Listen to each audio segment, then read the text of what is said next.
Bengal election से just पहले waste Bengal में नया पॉलिटिकल ड्रामा शुरू हो गया।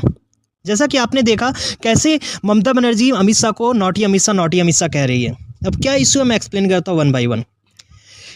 ईडी एक कोल केस 2020 के कोल केस के रिगार्डिंग वेस्ट बंगाल के एक कंपनी आईपीएसी के डायरेक्टर प्रतीक जैन के यहाँ पर रेड मारती है। जैसे ही ईडी रेड मारती है कुछ देर के अंदर में वहाँ ममता बनर्जी पहुँच जाती है। जहाँ पर किसी को एंट्री अलाउड नहीं होती वहाँ इंटर करके ममता बनर्जी वहाँ के सारे लैपटॉप डॉक्यूमेंट सभी अपने साथ लेके चली जाती है as per the ED report.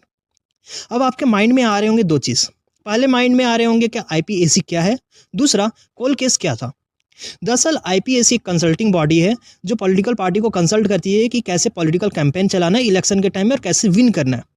ये पार्टी आईपीएसी प्रशांत किशोर के द्वारा स्टार्ट किया गए थे। हालांकि प्रशांत किशोर उससे बाहर निकल चुके हैं अपने जब पॉलिटिकल पार्टी बनाए थे उसके बाद। अब ये हम लोग का सेकंड क्वेश्चन अराइज होता है क्या कि यह कोल केस क्या है।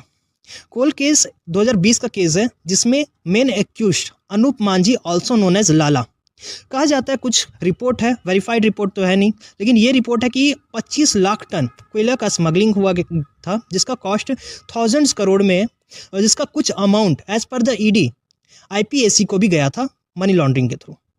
तो इसके रिगार्डिंग में ईडी ने आईपीएसी के ऑफिस यानी कि डायरेक्टर के प्रतीक जैन के यहाँ पर रेड मारा।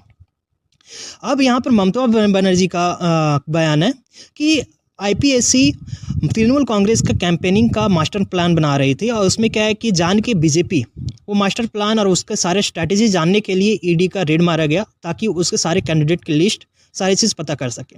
इसी कारण से बीजेपी ने ये किया। अब क्या सही है क्या गलत है ये हम लोग नहीं बता सकते, रियलिटी कुछ भी नहीं बता सकते, क्योंकि हम लोग देखिए पास्ट में भी क्या है कि कैसे बीजेपी ने ईडी का यूज़ किया है दिल्ली इलेक्शन के टाइम में। उस समय काफ़ी सारे रेड पड़ रहे थे अरविंद केजरीवाल के यहाँ पर, बट आफ्टर इलेक्शन सारी चीज़ बंद हो गया। तो हो सकता है क्या पॉलिटिकल गेम होगा, या ये भी हो सकता है क्या कि ईडी का जो रेड है वो सही हो।